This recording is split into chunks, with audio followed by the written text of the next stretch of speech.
First, let's start with a little true or false here on a Monday night. TK, my man, take it away. Last night's loss to the Spurs makes it 3 straight L's for the Warriors, which is just the 3rd time that has happened since Steve Kerr took over. Steph Curry's missed all 3 of those games, and Draymond Green missed the last 2. But Kerr still sounds concerned, telling reporters that, quote, "This is the toughest stretch we've been in. This is the real NBA. We haven't been in the real NBA the last few years, and so now we're faced with real adversity, and we got to get out of it ourselves." Guys, true or false, the Warriors' struggles are good for the league? Of course they are. True. Yeah, it keeps fans engaged. It makes them seem beatable, especially with them dropping out of the 1 seed like they finally have this year. Last year, if you remember, the Houston Rockets held that 1 seed basically from the beginning till the end of the season, wire to wire, and then they went to 7 games in the Western Conference Finals and almost beat them. If Chris Paul was healthy, maybe they beat them. Right. So you need home court advantage against the Warriors. This definitely helps.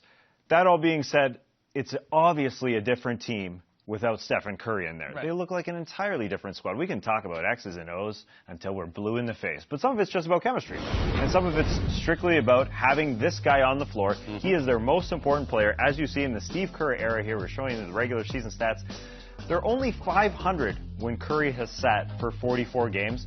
With Curry on the left, that's a big number to a little number. You saying MVP, Tess? I'm saying MVP. He is definitely the most important player. It's a shame he didn't get that 2015 Finals MVP because he deserved it. Andre Iguodala did a great job on LeBron. He obviously deserved it as well, but he is their most important player. But it makes them seem a little bit mortal. Oh, sure. It's, That's good, the for, nice it's part. good for our show. It's Yeah, good for of a course. daily NBA show because at least we have something juicy to talk about. Is it a coincidence, though, with Kevin Durant struggling right now, that he's only hit 1 3-pointer since the whole Draymond KD altercation? Just a complete coincidence? No. Or something more to it? No, there's a little more to it. I mean, it's in his head. He's being asked about this all Yeah. the time. You can see after games he's verbally frustrated, having to talk about this stuff with Draymond all the time, and it carries over to the court a little bit. And, of course, with Steph not being there and Klay Thompson also struggling, then the spotlight falls on KD to do so much scoring, and he's just going through a rough patch right now. So he'll get out of it. He'll become better, but there's no way that this is not affecting him, all this stuff that's happened over the last 7 days or so. Yeah, I think this also proves that it's, and this is a no-brainer statement here, but how difficult it is to three-peat in this league. I mean, it's very difficult to repeat, let alone three-peat. But it reminds me a little bit right now, this Warriors start to their 3rd season, trying to get that 3rd one, to the Bulls, their 2nd three-peat. They were missing Scottie Pippen at the start of that year. He was very, very injured. They started like 12-9. Now, the Bulls with Jordan, they went on to win 60 games and obviously ended up three-peating for a 2nd time.